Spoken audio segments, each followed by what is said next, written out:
امام علی علیہ السلام نے فرمایا، مومن زیرے کو دانا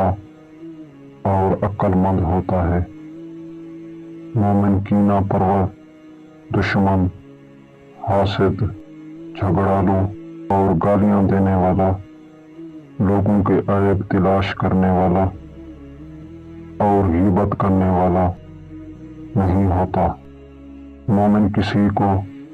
ذلیل نہیں کرتا، مومن غصے میں گھٹیا حرکات نہیں کرتا، مومن اگر جھگڑتا ہے تو نرمی اور اچھائی کے ساتھ، اور اگر غصہ کرتا ہے تو عدل سے کام لیتا ہے۔ مومن خرچ کرتا ہے مگر اسراف نہیں کرتا، مومن کسی کی عیب کشائی نہیں کرتا، کسی کا راز فاش نہیں کرتا،